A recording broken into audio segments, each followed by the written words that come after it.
Hey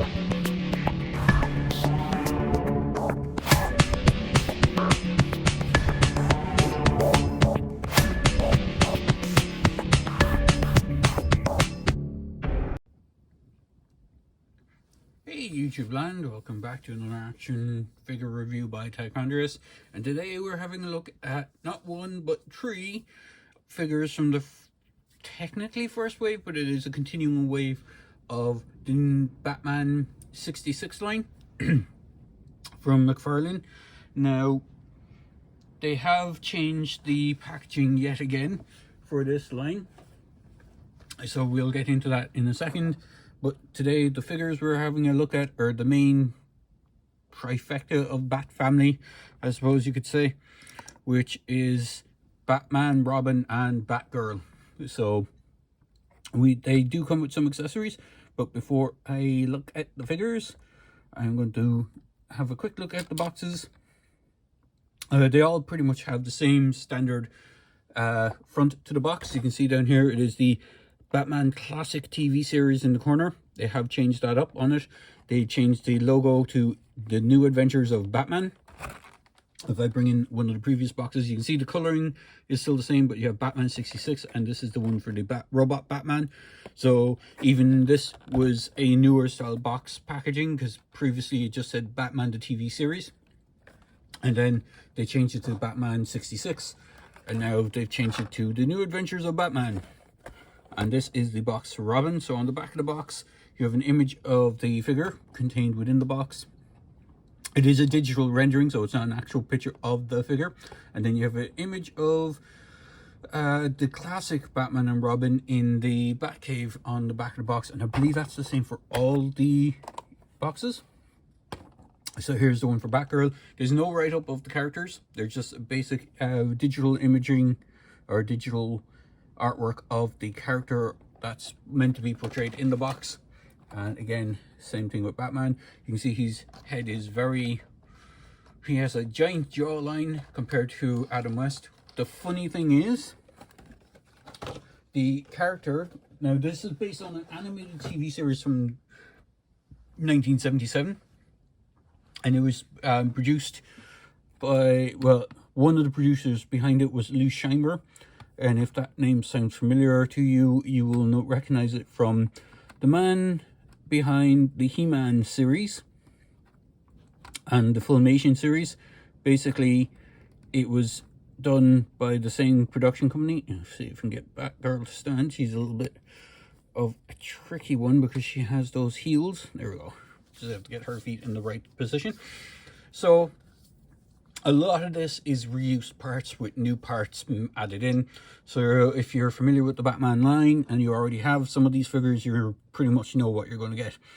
So we'll start with accessories, because the accessories is where most of these differ from the original line, with the exception of Batgirl. And with the original wave of Batman figures, you got these onomatopoeia things. So these are like when they were punching people on the old classic TV show. It's been made fun of several times in different series and stuff like that, where they punch people and the sound of what they punch would pop up on the screen in these comically large, kind of cartoon-esque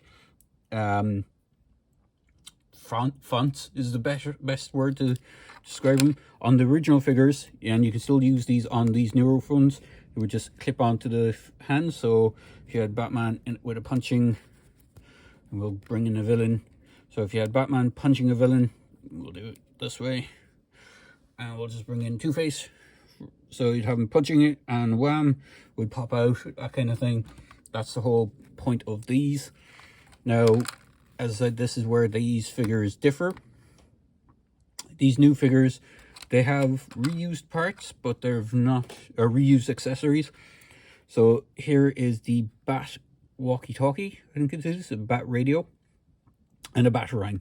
The interesting, cool thing about the Batarang is there's a small hole in the top for a loop of rope. You don't get an actual loop of rope with this, but these are exactly the same as the ones that came with one of the later wave of the 66 figures. I didn't pick those ones up because I wasn't too particular enamored with getting yet another version of Batman and Robin. I was happy enough just to have the original ones, but going back over it, I might try and pick them up.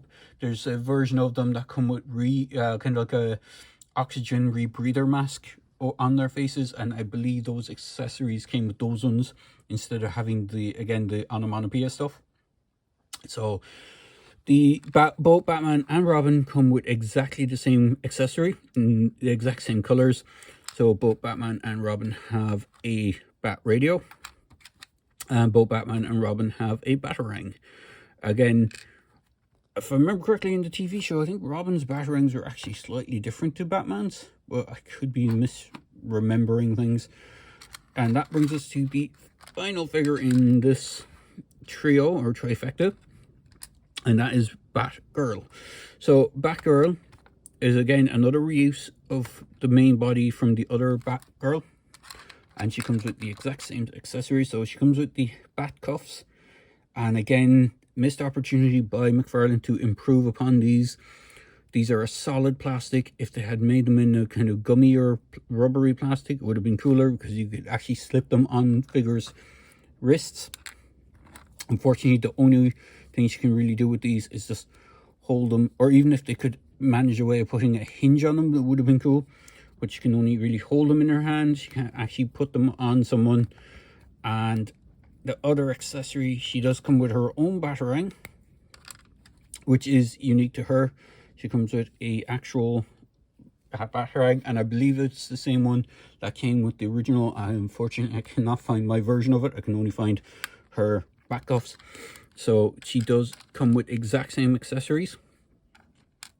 Again, these figures are literally reuse of the original 3 figures. So what I'm going to do, before I get into articulation, because they share the same articulation points, I'm going to spread these guys out, and hopefully without knocking everyone over, I will put in their original issued counterparts.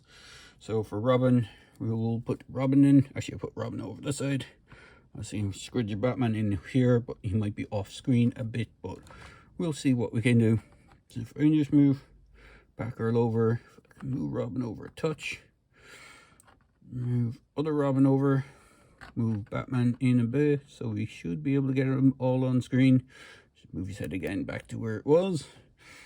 Bring in Batgirl. So this is not the Yvonne Craig version of Batgirl, but this was a comic-based version of Batgirl. I did do a review of her, but you can see the difference in coloring. She's the one that has the most kind of most glaring differences of color. And then we'll bring in the Adam West Batman. So, as I was saying about the TV show, the ironic thing is that both Batman and Robin were still voiced or voice acted by Burt Ward and Adam West for the cartoon show. Everyone else in the lineup, I believe, had a different voice actor. So Batgirl wasn't voiced by Yvonne Craig. Joker, in fact, Joker, Penguin, nearly all the villains were all voiced by one voice actor, which I can't remember the name off the top of my head. And then you had this thing called Batmite, which comes in another figure, and we'll get into that later. He was voiced by Lou Scheimer himself. Again, Lou Scheimer voiced a ton of characters in the show. Looking at the cast, I did a quick IMDb look at the cast, and there was only, I think, about a minimum of something like 6 cast members for the entire show, but there was a ton of different side characters, and it was a very short-lived show. It only lasted for 1 season, and it was 16 episodes. So it was technically a continuation of the 66 series, but they did swap out things, obviously colors for characters and stuff like that, and they, again, obviously animated versus live action, so you did have stuff like that. But for these figures, the articulation is exactly the same as the previous version. So your head is on a swivel. It is actually sort of a ball joint, but you don't get really too much on it. It's more just swivel than ball joint. You have arms can go out that much on Batgirl. She can rotate her arms all the way around, even though it is very tight to do so. The joints are very stiff on mine at the moment. The single jointed elbow with the swivel Then you have the wrist swivel. You have legs that can kick forward, not so much back. Single jointed knee, there is a swivel on that, and then there's nothing in the ankle and nothing. Oh, there was a waist swivel as well.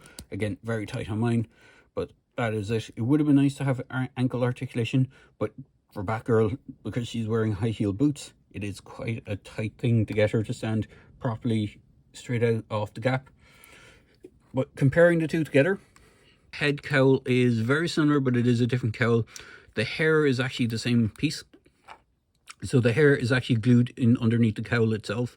The cape is exactly the same. The sculpt, body sculpt, legs, all that are the same. Hands are the same.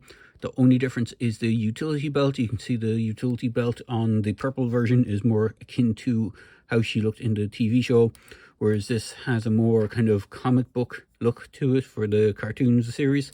And you can see the skin tones. Obviously, she still retains the red hair, but it's more cartoon style red more than a natural red, I would imagine, or naturally colored red I would place it. And then you see the comic book slash TV series one has a more natural, I suppose, red, if you want to call it that. Also, the eyes seem to be more just like black dots without any pupil or white irises on the new version compared to the old version. I do like the paintwork on the new one. I do think it looks kind of cool. It is a different take. Well, it is still a classic color scheme for her, of one of her like more alternate costumes. It kind of reminds me a bit of the, if you can get the original run to stand, even though she was standing earlier, there we go, without touching her.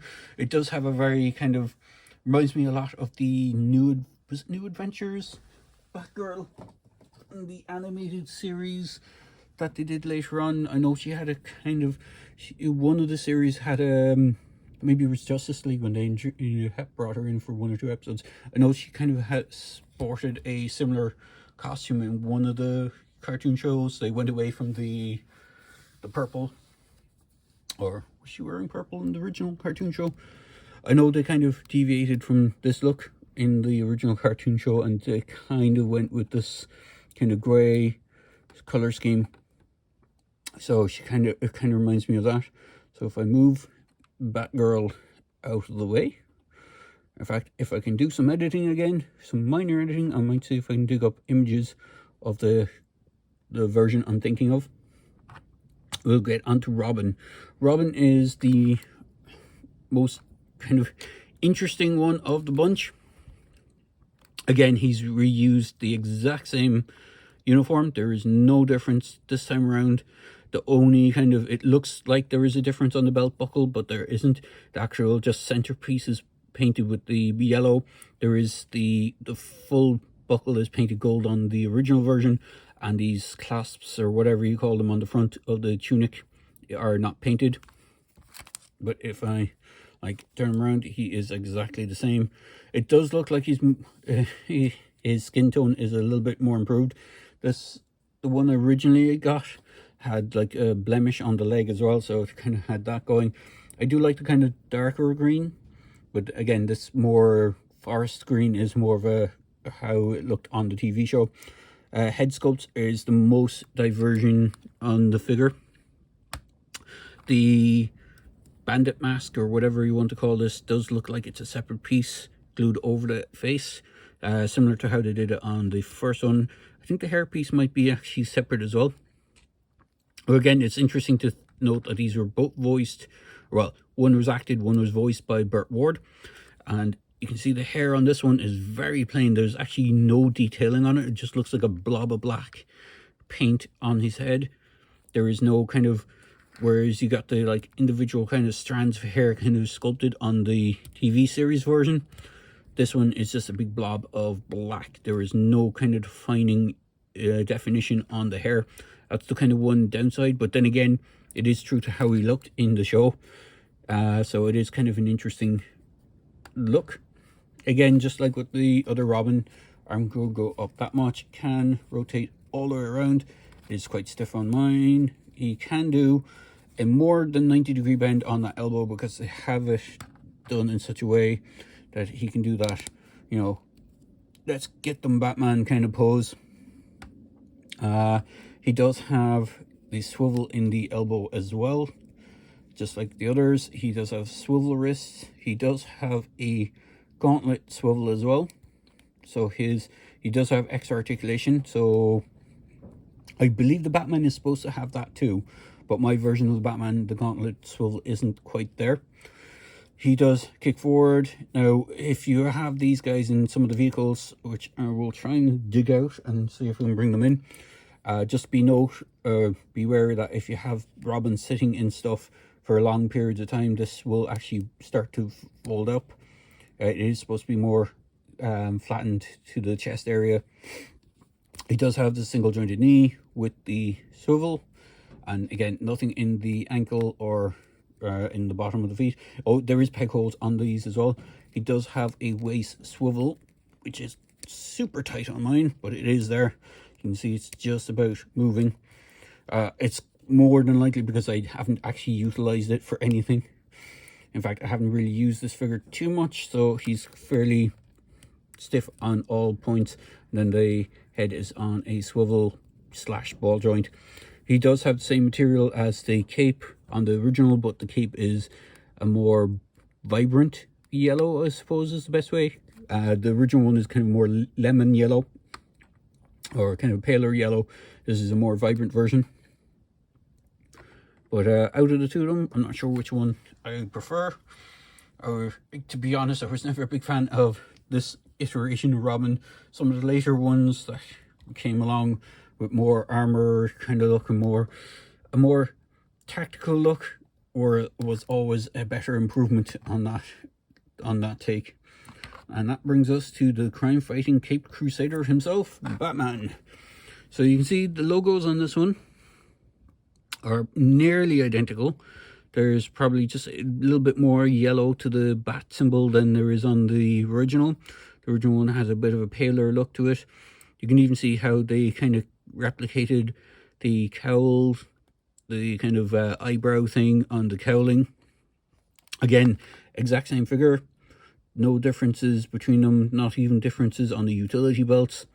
The exception is paintwork. Is obviously this is more cartoon blue with grey, and this is more kind of screen blue with the kind of grey tunic. The greys are actually different as well. This is kind of paler grey, and then this is more of a kind of deeper grey.